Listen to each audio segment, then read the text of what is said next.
foremost, it's important to remember where Romani Gypsies came from: India. When I was writing We Borrow the Earth, I spent a long time tracing the history of the Romani language, most of which had its beginnings in Sanskrit. When some people in the past have heard me talking about my culture, they immediately say, "Oh, this reminds me of something I learnt in Buddhism." For a start, the red thread that we wear is associated with some aspects of Buddhism. So there's a big Eastern connection to the Romani Gypsy culture, and naturally there would be if we hail from that area of the world.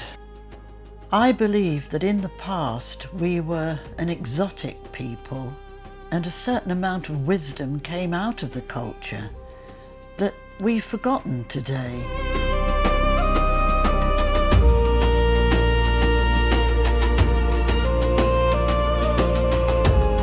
For years now, people have believed that because I'm a Romani, I somehow have land and do all kinds of things that they think Romanis would do. Well, the truth is, I don't have land, I don't have woodland, I don't hardly own anything at all of that nature. This, what you can see here, I'll spin round, this, what you see here, is actually my back garden. So when people say, have you been walking in your woodland? It's not a very good way to see Romani people, to think that they've got everything that maybe wealthier people would have, because a lot of wealthy people tend to come to me as a medicine man, and for some reason, because we're people who are connected to the earth, they think we have an automatic inheritance of lots of land. Well, that's for the wealthy people. Romani people never had a lot. They live under flyovers, they camp where they can. And we've got to remember that most Romani people are on the bottom of the social ladder, even now. So that's why when you might recognise this background when I did a video recently, because it was the only place I could do it at the time. But what has been passed down to me is Romani wisdom.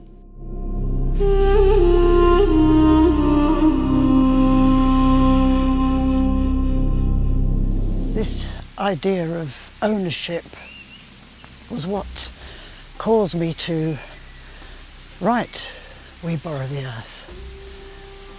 Because I realised that many Romani people, they don't have anything anyway. They don't have a back garden, always.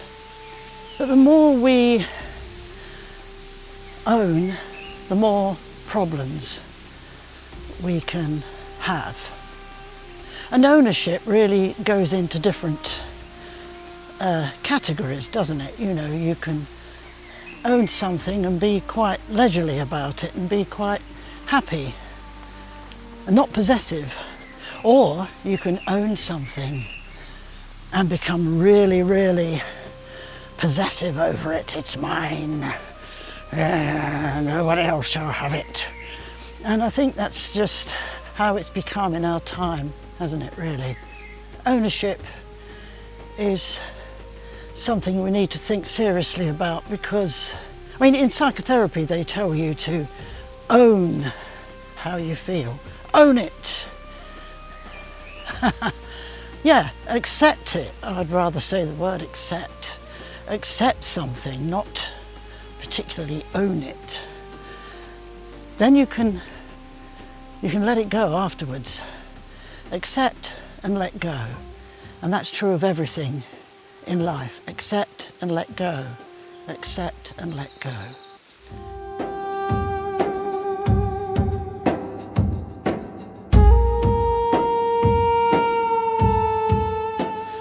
Romani wisdom. It's not something people associate with Romani people, but when you think about it, and we trace the Romanis back to their roots, as I did when I was writing We Borrow the Earth, you realise that we have an Eastern connection. So where we use any kind of philosophy, it has a lot to do with doing something or not doing it. It has a lot to do with the kind of philosophy that they might use in other disciplines, other religions. In Buddhism, there's a lot of parallels. When we use the word shamanism, we're likely to use it in a very different way from the way the usual core shamanic people do. I've had a lot of criticism, a hell of a lot of criticism from core shamanic people who tell me, hey, wait a minute, you're doing it all wrong. What? Are you a Romani? Have you grown up with all this stuff that I grew up with? No, but I'm still doing it wrong. It doesn't bear thinking about, does it? It's absolutely crazy. We have many different ways of doing things compared to what other people have. But the philosophy, the wisdom, is something that I think needs talking about before I ever leave this earth. A wise man or woman in the Romani culture will draw off elements of the natural world to give you counsel, to give you some advice. And people wouldn't ordinarily think of somebody having some counsel in this way, but I suppose when you're talking about a shaman, you're talking about somebody who gives emotional, social and spiritual advice, which you also find a lot in the East. You know, you go through hardships. You go through hardships. The natural world will teach you how to go through a hardship and come out the other side again. Yesterday we had a great big storm. It was quite dramatic, quite thrilling. And I talked to people about it in the village and they said, yeah, wow, it's amazing. Amazing storm, loved it. It's interesting the parallels between a storm and between a stormy experience we might go through. And yet, when we go through a storm in life, we're always in despair. And that's very different from when we're watching a thunderstorm distantly and seeing all the dramatic lightning and all the downpours of rain, whatever. But this storm made me think what we don't look at in the natural world, what we never seem to see. We never seem to see those parallels between the natural world and what we experience. And this is what Romani Wisdom will teach you. It will help you to understand that the earth and the sky, sun and the moon, they all have these same experiences. So if we're going through a storm in life, we're going to come out of it the other end. We're destined to come out of it the other end because nothing lasts forever. A cloud in the sky isn't fixed. It doesn't stay there for the duration of your whole life. It comes and goes. Day turns to night. Night turns to day. Nothing lasts. Everything passes. And that's what we have to remember. Remember that just as the earth brings you the darkness, she will also bring you the light. And Can, the sun, will be shining upon us again.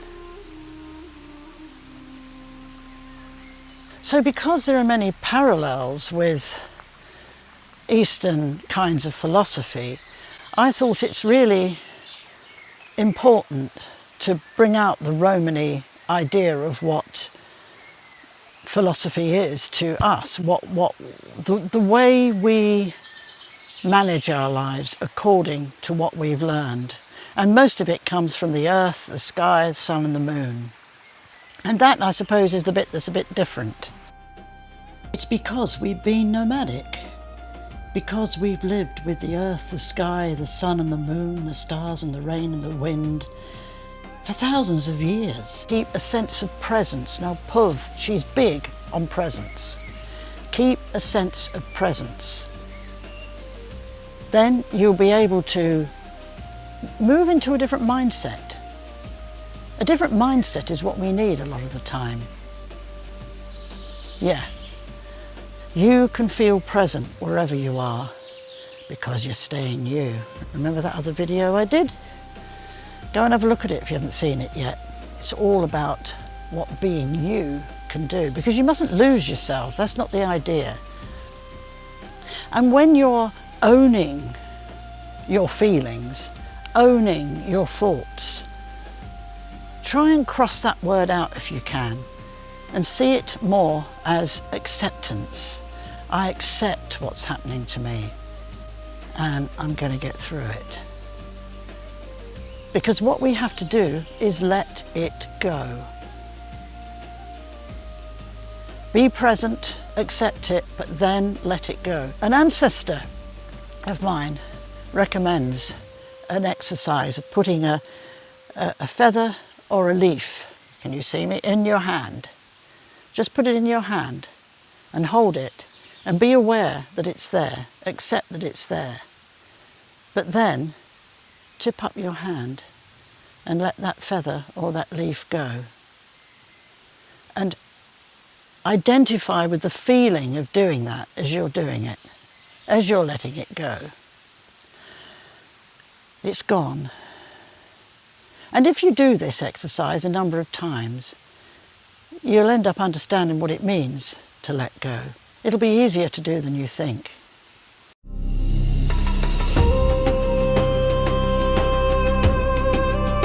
So know that the sun will always peep through the trees again. He won't stay away forever. There'll be bridges for you to cross in your life, stairways to climb, new paths to walk, many of which will seem daunting because you have the same elements that the natural world has within you. The freedom of the sky, the fire of the sun, the flow of water, and the presence of earth. So you'll always make it if you put your mind to it. Before I finish, I'd like to apologise for some of the AI images I've used. The reason I use them is because it's very difficult to convey the exoticism that used to exist in the Romani people. But I hope that you see my point, because I do think they've expressed it quite aptly. And a final message about the philosophy behind Romani wisdom. Even if you own something, apply the philosophy of borrowing. The earth will thank you for that. Thanks for listening.